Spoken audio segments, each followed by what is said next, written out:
Hello. Hi రా నాన్న. నేనురా మీ అన్నయ్య హిస్టరీ రఫీ సార్ని.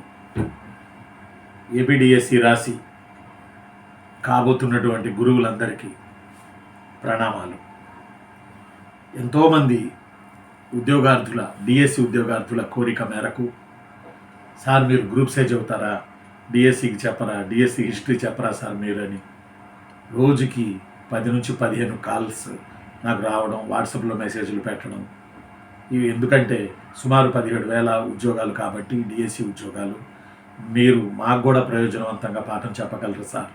అందువల్ల DSC history second grade teachers కానీ, స్కూల్ అసిస్టెంట్ కానీ, టెట్లో కానీ మీరు చెప్తే మాకు గుర్తుండిపోతాయి సార్. మేము ఎన్ని కోచింగ్ క్లాసులు విన్నా కానీ, ఎంతమంది లెక్చరర్స్ దగ్గరికి మేము వెళ్ళినా కానీ మీరు చెప్పింది మాకు గుర్తుండిపోద్ది సార్ అని చెప్పి నా మీద మన ఉద్యోగార్థులు తీవ్రమైన ఒత్తిడి తీసుకొచ్చారు. నిజంగా నాకు కూడా ఉంది చెప్పాలని, కానీ నాకు సమయం సరిపోలేదు.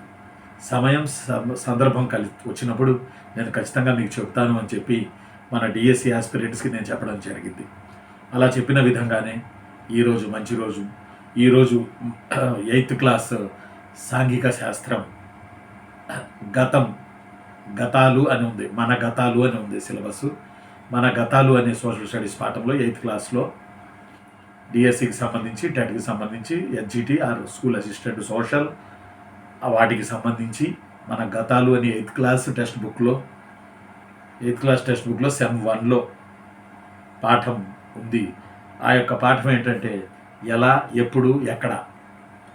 ఎలా, ఎప్పుడు, ఎక్కడ అంటే నేను ఆన్సర్ ఇస్తాను. ఎలా అంటే ఇప్పుడు నా పాఠం ఏంటో, ఎప్పుడు అంటే మీరు రాసే డిఎస్సి పరీక్ష, ఎక్కడ అంటే మీరు ఎక్కడ పోస్టింగ్కి వెళ్తున్నారో అక్కడ. ఎస్, సీరియస్గా ప్రిపేర్ అయ్యే విద్యార్థులు ఖచ్చితంగా డిఎస్సి కొడదాం, టీచర్ పోస్టు సాధిద్దాం అనే విద్యార్థులు నాకు కావాలి. నా విద్యార్థులు ఇలాంటి వాళ్ళు ఉంటే ఖచ్చితంగా మనం జాబులు కొట్టి తీరుతాం. హిస్టరీ వరకు నేను చూసుకుంటాను. మీకు సిరీస్ ప్రారంభించాలని నేను అనుకుంటున్నాను. ఈరోజు 8th క్లాస్ టెక్స్ట్ బుక్ తీసుకున్నాను. 8th క్లాస్ టెక్స్ట్ బుక్ తీసుకుని ఇక మొదటి సిరీస్ స్టార్ట్ చేస్తున్నాను. ఈరోజు మొదటి సిరీస్ క్లాసు అదేంటంటే ఏమిటి, ఎప్పుడు, ఏమిటి కాదు ఇక్కడ, ఎలా, ఎప్పుడు, ఎక్కడ అనేది. అంటే 8th class social text book మొత్తం కూడా ఏమి ఇచ్చారంటే మోడర్న్ ఇండియా ఇచ్చారు. 8th క్లాస్ టెక్స్ట్ బుక్ మొత్తం మోడర్న్ ఇండియా. 9th క్లాస్ బహుశా రివల్యూషన్స్ ఉండొచ్చు, ఫ్రెంచ్ రివల్యూషన్, అమెరికన్ రివల్యూషన్, ఇలా విప్లవాలు ఉండొచ్చు. బహుశా ఇప్పుడు 8th క్లాసు నేను మన విద్యార్థుల దగ్గర తీసుకున్నాను, ఆమూలాగ్రం చూశాను. గతంలో డిఎస్సి చెప్పున్నటువంటి వ్యక్తిని నేను. బట్ ఇప్పుడు ఏంటంటే ఇక్కడ మనం గమనించాల్సింది ప్రధానంగా ఈ చదివేటప్పుడు ఇక్కడ ప్లస్ ఏంటంటే డిఎస్సి ప్రిపేర్ అవుతున్న విద్యార్థులందరూ గమనించాల్సిన అంశం ఒకటి ఉన్నది. ఆ గమనించాల్సిన అంశం ఏంటంటే టెక్స్ట్ బుక్లోయే వస్తాయి అంతే.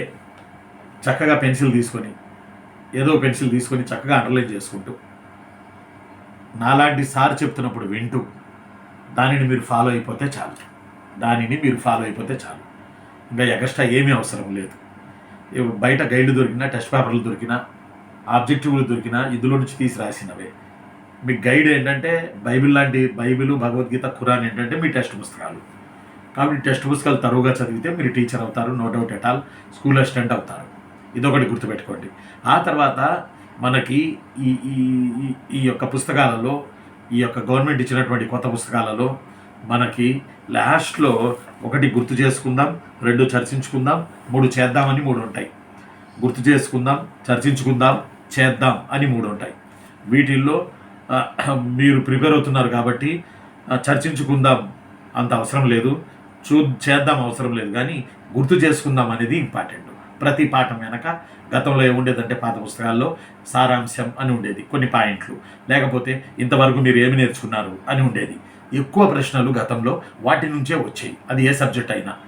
సారాంశం అనే దాంట్లో, లేకపోతే గతంలో మీరు ఏం నేర్చుకున్నారు అనే దాంట్లో నుంచే ఎక్కువ ప్రశ్నలు వచ్చాయి. ఇప్పుడు ఏంటంటే ట్రెండ్ మార్చి కొత్త పుస్తకాల్లో గుర్తు చేసుకుందాం అని ఉంది. ఏముంది? గుర్తు చేసుకుందాం అని ఉంది. ఆ గుర్తు చేసుకుందాం అనే దాంట్లో 8th క్లాస్ టెక్స్ట్ బుక్లో సెమ్ 1లో మొదటి పాఠమైనటువంటి ఎలా, ఎప్పుడు, ఎక్కడ అనే చోట దానికి ఈ పేజీ వచ్చి 27వ పేజీలో గుర్తు చేసుకుందామని 3 పాయింట్లు ఉన్నాయి. ప్రతి పాఠం వెనక ఇలా 3 ఉంటాయి. గుర్తు చేసుకుందాం ఒకటి, చర్చించుకుందాం ఒకటి, చేద్దాం ఒకటి అని. ఇందులో గుర్తు చేసుకుందాం అనేది మాత్రం దయచేసి ప్రతి పాఠానికి వెనుకుంటాయి. మ్యాక్సిమం ఆ పాఠం యొక్క సారం పిండి గుర్తు చేసుకుందాంలో 3-4 పాయింట్ల రూపంలో రాస్తారు టెక్స్ట్ బుక్లో. కాబట్టి మీకు కిటుకు ఏంటంటే, గెలవాల్సిన కిటుకు విజయ సూత్రం ఏంటంటే డిఎస్సిలో ఈ గుర్తు చేసుకుందాం అనేది మాత్రం ఆమూలాగ్రం సారాంశంగా మీరు గమనిస్తారని నేను అనుకుంటున్నాను. ఈరోజు మనకి మొదటి లెసను అదేంటంటే ఎలా, ఎప్పుడు, ఎక్కడ. ఎలా, ఎప్పుడు, ఎక్కడ. ఈ లెసన్లో ప్రధానంగా బాగా గుర్తుపెట్టుకోవాలి, తర్వాత బోర్డు మీద చెప్తారులేండి నెక్స్ట్ నుంచి. ఈ లెసన్లో ప్రధానంగా మోడర్న్ ఇండియా ఎలా రాశారు, ఆధునిక భారతదేశ చరిత్ర ఎలా రాశారు, ఏ అంశాలను పరిగణలోకి తీసుకొని రాశారు, ఇది మోడర్న్ ఇండియా, ఏ అంశాలను పరిగణలోకి తీసుకుని రాశారు, ఏ తేదీలను పరిగణలోకి తీసుకొని రాశారు, ఏ ముఖ్యాంశాలను పరిగణలోకి తీసుకొని రాశారు, ఇవన్నీ కూడా ఇందులో మనం ప్రధానంగా గమనించవచ్చు. ఒక రకంగా చెప్పాలంటే మోడర్న్ ఇండియాలో అంటే భారతదేశాన్ని మత ప్రాతిపదికను విభజించారా, కాల ప్రాతిపదికను విభజించారా, సర్వేలు, బ్రిటిష్ వాళ్ళ సర్వేలు ఎలా ఉన్నాయి, బ్రిటిష్ వాళ్ళ మోనోగ్రాఫ్లు, చిత్తరువులు ఎలా ఉన్నాయి, వాటికి సంబంధించి ఎలా ముందుకు చరిత్ర వెళ్ళింది, ఎంత స్వార్థంతో బ్రిటిష్ వాళ్ళు మన పట్ల పనిచేశారు, ఒకవేళ మనల్ని మోడర్న్గా వాళ్ళలాగా మనల్ని తీసుకెళ్ళడానికి వాళ్ళు ప్రయత్నం చేశారా, ఇలాంటి అనేక విషయాలు ఇందులో మనం చెప్పుకుందాం. ఇందులో భాగంగా హిస్టరీలో మోడర్న్ ఇండియాలో తేదీల ప్రాధాన్యం గురించి కొంత చెప్పారు ఈ మొదటి లెసన్లో. తేదీల ప్రాధాన్యం చెప్పారంతే, దాంట్లో మనకి పెద్దగా బిట్లేం పడవు కానీ, బట్ ఒక హిస్టరీకి తేదీలు అనేవి ముఖ్యం. తేదీలు అనేవి లేకపోతే కష్టం. ఎందుకంటే ఒకప్పుడు శక సంవత్సరాలు అనేవి ఉండేవి. ఆ తర్వాత మోడర్న్ ఇండియా వచ్చిన తర్వాత తేదీలు కన్ఫామ్గా మనకు తెలుస్తున్నాయి. కాకపోతే ఈ తేదీలు మన చరిత్రకారులు అంత ఆ రోజుల్లో అంత అవేర్నెస్ లేదు కాబట్టి ఇంగ్లీష్ చరిత్రకారులు వాళ్ళకు అనుకూలంగా తేదీలను మార్చుకున్నారు అనేది ఈ లెసన్లో ఉన్నటువంటి ప్రధానమైనటువంటి సారాంశం. అలానే అసలు భారతీయులు ఎలా ఉంటారు, భారతీయుల చిత్తరువు ఏంటి, అసలు భారతీయుల యొక్క ప్రాచీన ప్రాపంచిక జ్ఞానం ఏంటి, ఏన్షియంట్ ఇండియన్ గ్లోరీ ఏంటి, అలాంటిది వీరు ఒక చిత్రాన్ని గీసి ఆ చిత్రం ద్వారా మనకు తెలియజేశారు.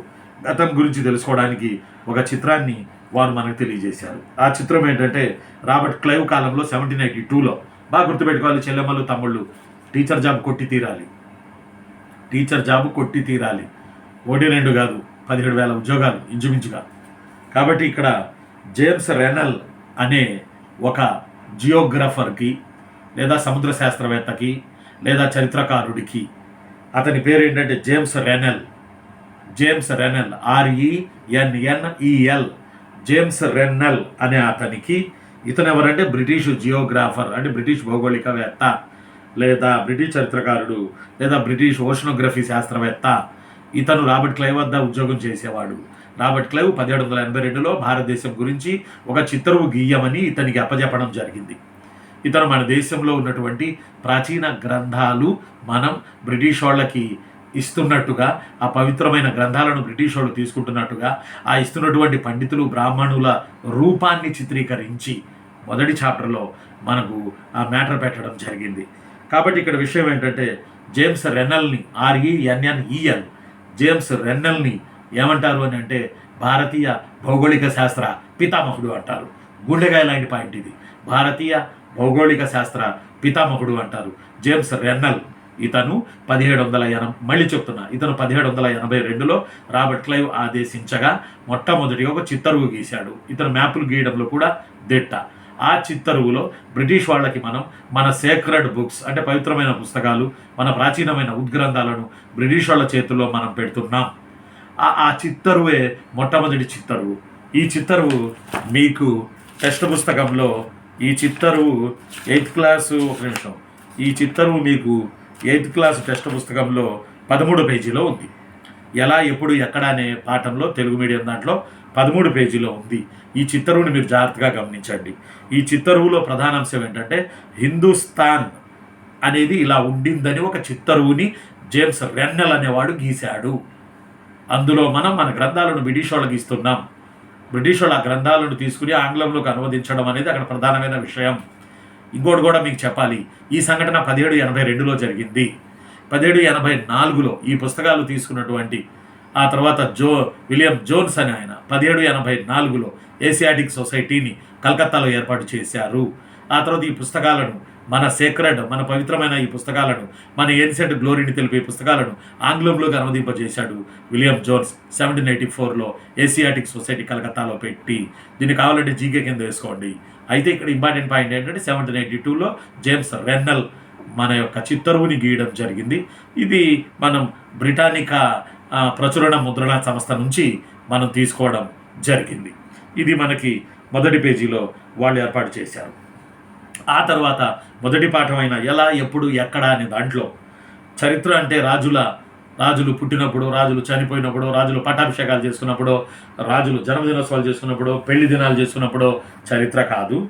నగరాలు ఎలా ఏర్పడ్డాయి, మార్కెట్లు ఎలా ఏర్పడ్డాయి, రోడ్లు ఎలా ఏర్పడ్డాయి, ఏ ఆహారాన్ని తీసుకున్నారు, ఏ వస్త్రాలు ధరించారు, ఎలా బతికారు, అప్పుడు ఫుడ్ ఏంటి, అప్పటి వ్యవస్థలు ఏంటి, అప్పుడు పరిపాలన వ్యవస్థలు ఏంటి, వీటన్నిటి గురించి చరిత్ర చెప్తుంది. అంతేగాని రాజులు మరణాల తేదీలు, రాజులకు తేదీలు ఇవి కాదు. దీన్ని ఏమంటారంటే సబాల్టర్న్ స్టడీ అంటారు. అంటే రాజు గొప్పతనం కాదు, అప్పుడు బతికినటువంటి ప్రజల గురించి రాయండి చరిత్రలో అనేది మెయిన్ మోటో. రాజుపోయిన రాజ్యం ఉంటుంది అనేది ఇక్కడ మెయిన్ పాయింట్. ఆ తర్వాత ఇక 15వ పేజీలో ఒక పాత తరానికి చెందినటువంటి 15వ పేజీలో ఇదేమో మీ దగ్గర టెక్స్ట్ పుస్తకాలు ఉంటాయి, టెక్స్ట్ పుస్తకాలు వండుకొని ఉండవు. ఇందులో ఇది చిత్తరు, జేమ్స్ రెన్నెల్ గీసినటువంటి చిత్తరు, జేమ్స్ రెన్నెల్ గీసిన చిత్తరు, ప్రాచీన భారతీయ చిత్రం ఇది. ఆ తర్వాత ఇక మనం గుర్తుపెట్టుకోవాల్సింది లిప్టన్ కాఫీ లేకపోతే టీ బ్రూ. ఈ లిప్టన్ టీకి సంబంధించి ఒక చిత్రం ఇచ్చారు. ఎన్నో పేజీలు ఇచ్చారు? 15వ పేజీలో ఇచ్చారు. ఇదేంటంటే పాతకాలంలో బ్రిటిష్ వాళ్ళ పీరియడ్లో ప్రపంచవ్యాప్తంగా లిప్టన్ టీని వాళ్ళు తాగించడానికి, లిప్టన్ టీ గొప్పతనాన్ని వర్ణిస్తూ వాళ్ళకి అడ్వర్టైజ్మెంట్ ఇచ్చారు. ఆ అడ్వర్టైజ్మెంట్ మనకు 15వ పేజీలో ఉంది. 8th క్లాస్ సోషల్ టెస్ట్లో సెమ్ 1లో 15వ పేజీలో. అందులో వాళ్ళు ఏం చేశారంటే 1922లో లిప్టన్ టీ యాడ్, అది 1922లో.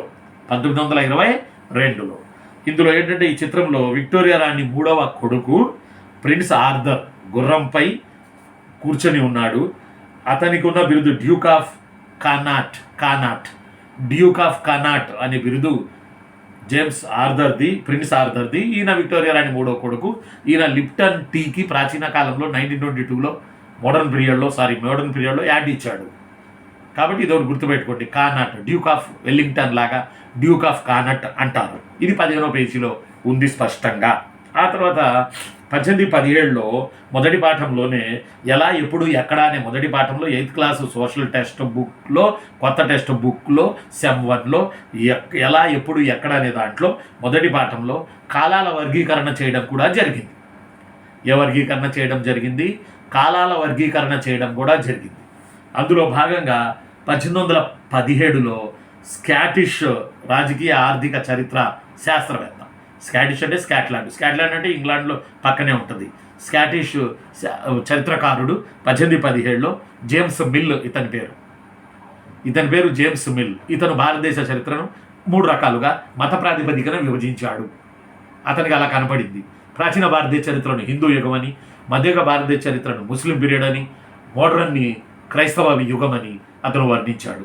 ప్రాచీన భారతదేశ చరిత్ర అంటే హిందూ యుగమని, మధ్యయుగ భారతదేశ చరిత్ర అంటే ముస్లిం యుగమని, ఆ మోడర్న్ అంటేనేమో బ్రిటిష్ యుగమని అతను వర్ణించాడు జేమ్స్ మిల్. ఈయన 18వ శతాబ్దానికి చెందినటువంటి ఒక చరిత్రకారుడు, రాజకీయ ఆర్థికకారుడు కూడా. ఇది స్కాటిష్ దేశంలో. ఇతని ప్రకారం ఇతను ఏమంటాడంటే భారతదేశంలో మూఢనమ్మకాలు ఉన్నాయి, భారతదేశంలో అనేక సాంఘిక దుశ్చర్యలు ఉన్నాయి, అవి ఆచారాలుగా, ట్రెడిషన్స్గా చలామణి అవుతున్నాయి. కాబట్టి ఆంగ్ల విద్య ద్వారానే మనమందరం భారతీయులు కనుక మౌలు చేసుకుంటే భారతీయుల మూఢనమ్మకాలు వదిలి ప్రజ్ఞావంతులుగా, విజ్ఞానవంతులుగా భారతదేశాన్ని అభివృద్ధి చేసే దశకి భారతీయులు చేరుకుంటారు అనేది ఇతని యొక్క ఉద్దేశం. ఇతని పేరు జేమ్స్ మిల్. 1817 ఇతను ఇండియాని క్యాస్ట్, మత ప్రాతిపదికన హిందూ యుగం, ముస్లిం యుగం, క్రైస్తవ యుగం అని ఇతను వర్ణించడం జరిగింది. ఆ తర్వాత మనకి ఇదే లెసన్లో ఒక చోట 1773లో ఇండియాకి మొట్టమొదటి గవర్నర్ జనరల్గా వారన్ హేస్టింగ్స్ అపాయింట్ అయ్యాడు అని అతన్ని ఫోటో పెట్టి అక్కడ ఒకటి రాశారు. గవర్నర్లు వేరు, గవర్నర్ జనరల్ వేరు. Governor Robert Clive governor general ఇండియాకి కాదు, యాక్చువల్లీ ఇది కలకత్తాకి, కానీ ఇండియాకి అని రాసేశారు. ఇండియా కంటే విలియం బెంటింగ్ వస్తాడు యాక్చువల్లీ. కానీ ఇక్కడ 1773 వాళ్ళు పుస్తకంలో రాశారు కాబట్టి దాన్నే మనం ఫాలో అవ్వాలి, తప్పదు, ఇది నిజం. అందువల్ల 1773లో భారతదేశానికి మొట్టమొదటి గవర్నర్ జనరల్గా వారన్ హేస్టింగ్స్ ప్రమాణం చేశాడని అతని ఫోటో ఒకటి పెట్టడం జరిగింది. ఆ తర్వాత ఇంతవరకు మనం ఏం నేర్చుకున్నామంటే చరిత్ర తేదీల అవసరమా, జేమ్స్ రెన్నెల్ ఎవడు, అతను ఇంపార్టెన్స్ ఏంటి, మొదటి చిత్తరు ఏం గీశారు, ఆ తర్వాత వచ్చి లిప్టన్ టీ యొక్క యాడ్ ఏంటి, ఆ తర్వాత జేమ్స్ మిల్ 1817లో చేసినటువంటి కాలక్రమణిక, దాని గురించి మనం చెప్పుకున్నాం. మనోళ్ళు ఏమన్నారంటే ప్రాచీనయుగం, మధ్యయుగం, నవీన రాతియుగం అని విభజిస్తే పోయిద్ది కదా అని మనోళ్ళు అన్నారు. కానీ ఆ చరిత్రకారులు ఏమన్నారంటే మత ప్రాతిపదికన మనల్ని విభజించడానికి చూశారు. అలానే ఈ మొదటి పాఠమైనటువంటి ఎప్పుడు, ఎక్కడ, ఎలా, ఎలా, ఎప్పుడు, ఎక్కడ, ఎలా, ఎప్పుడు, ఎక్కడ, మొదటి పాఠం ఎలా, ఎప్పుడు, ఎక్కడ అనే ఈ మొదటి పాఠంలో మనం గమనించాల్సింది వలసవాదం గురించి ఒక పాయింట్ రాశారు. వలసవాదం అని అంటే బ్రిటిష్ వాళ్ళు మన సంపదను దోచుకోవడం, తయారైన వస్తువుల్ని ఎత్తుకెళ్ళిపోవడం, మనకి స్వేచ్ఛ లేకుండా చేయడం, మనల్ని 2వ తరగతి పౌరులుగా చూడడం, మనకి ఏ స్వేచ్ఛ లేకుండా చేయడం, మనలో సమానత్వాన్ని లేకుండా చేయడం, మనలో విభజించి పాలించే విధానాన్ని ఏర్పాటు చేయడం, అంతకన్నా మించి మనల్ని కాలనీలుగా వాడేసుకోవడం, మన సంపదను దోచుకెళ్ళడం, దీన్ని వలసవాదం అంటారు. అంటే వలసవాదం, వాణిజ్యవాదం, సామ్రాజ్యవాదం అని 3 ఉంటాయి. మన మొదటి దాంట్లో వలసవాదాన్ని ప్రధానంగా కొద్దిగా చర్చించారు, దాని నిర్వచనాన్ని ఇచ్చారు. వలసవాదం అంటే ఇక్కడ నిర్వచనం ఏంటంటే ఒక దేశం మరో దేశాన్ని లోబర్చుకోవడం ద్వారా ఆ దేశంలో వచ్చే రాజకీయ, ఆర్థిక, సాంఘిక, సాంస్కృతిక మార్పులనే వలసవాదం అంటారు. ఇప్పుడు ఇంగ్లాండ్ ఉంది, మనల్ని ఆక్రమించుకుంది, రకరకాల పద్ధతుల ద్వారా మనల్ని లోబర్చుకుంది, ఫలితంగా మన దేశంలో అనేక మార్పులు వచ్చాయి. ఆ మార్పులు రాజకీయపరమైనవి అయినాయి, మతపరమైనవి అయినాయి, కల్చర్ పరమైనవి అయినాయి, ఆర్థిక పరమైనవి అయినాయి. ఇలా అయితే దీనిని వలసవాదం అంటారు. ఒక దేశం ప్రపంచంలో మరో దేశాన్ని లోబర్చుకున్నప్పుడు సదరు లోబడిన దేశంలో వచ్చే రాజకీయ, ఆర్థిక, మత, సాంస్కృతిక ఈ మార్పులనే వలసవాదం అని అంటారు.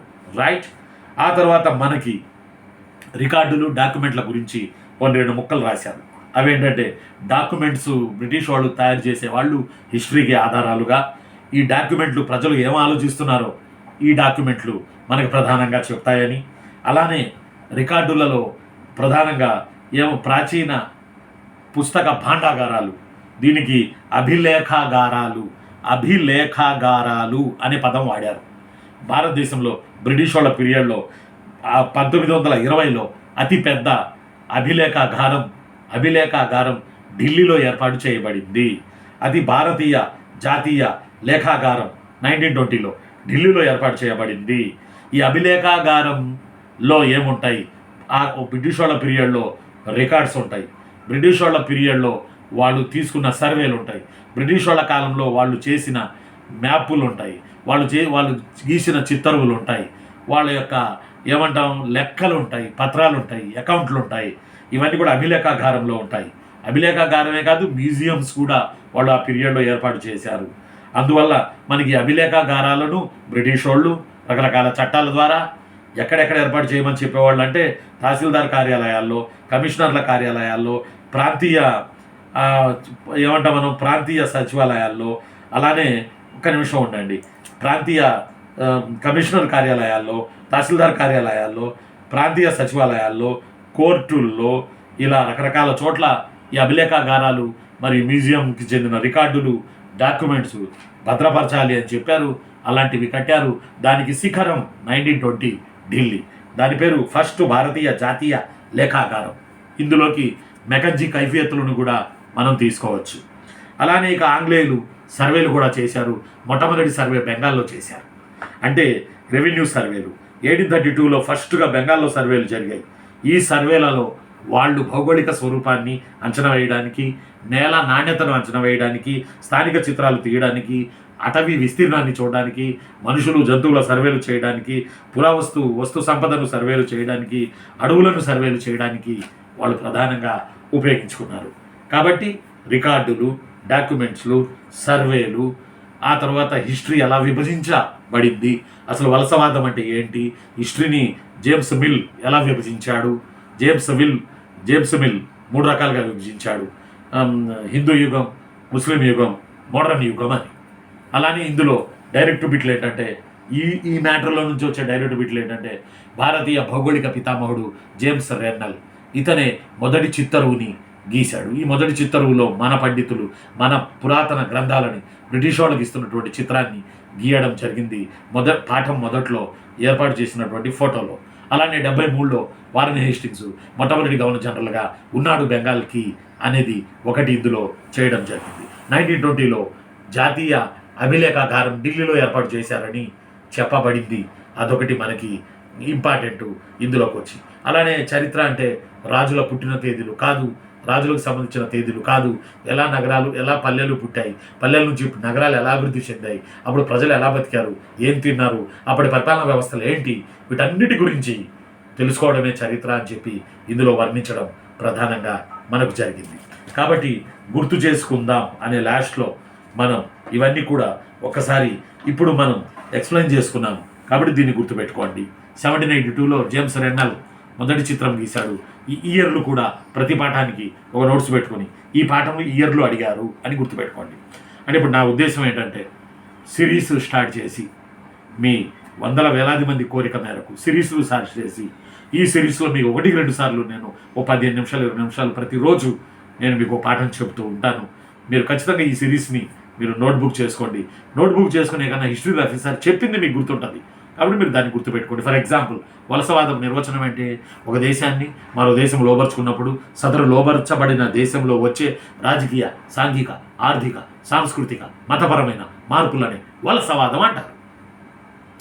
ఇవి ఇలా గుర్తుపెట్టుకోవాలి. కాబట్టి ఇది మొదటి చాప్టర్ మాత్రమే.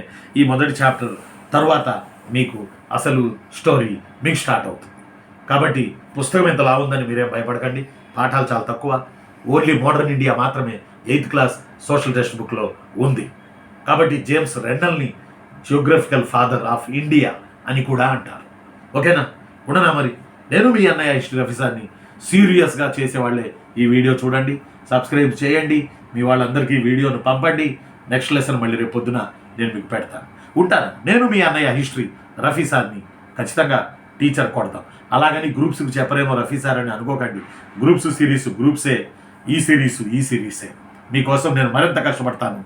మీరు నేను కలిసి విజేతలతో జట్టు కడతాం. ఇదిగో గ్రీన్ పెన్ నా దగ్గర ఉంది. మీరు కూడా జాబ్ కొట్టాలి. ఎందుకంటే ముందు టీచర్లు అవ్వాలి.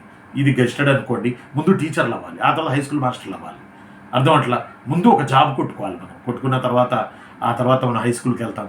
ఆ తర్వాత ప్రమోషన్ మీద హెడ్ మాస్టర్ అవుతాం, గ్రీన్ పెన్ పెట్టుకుంటాం. ఆ తర్వాత జేఎల్ కొడతాం. ఆ తర్వాత నాలా డిఎల్ కొడతారు. ఆ తర్వాత ఇంకా ముందుకి మీరు దూసుకుపోతారు. కాబట్టి మంచి గురువులుగా మీరు ఈ పుస్తకాల్లో మంచి జ్ఞానం ఉన్నది. ఆ జ్ఞానాన్ని మీరు ఫాలో అవ్వండి. ఇక నుంచి సిరీస్ స్టార్ట్ అవుతాయి. ఇది మీరు ఎస్జిటికి ఉపయోగించుకోవచ్చు, టెట్కి ఉపయోగించుకోవచ్చు, స్కూల్ అసిస్టెంట్కి కూడా ఉపయోగించుకోవచ్చు. ఈ హిస్టరీ 8th క్లాస్ నుంచి నేను స్టార్ట్ చేశా. ఉంటాను మరి. నేను మీ అన్నయ్య హిస్టరీ రఫీసార్ని. Thank you very much.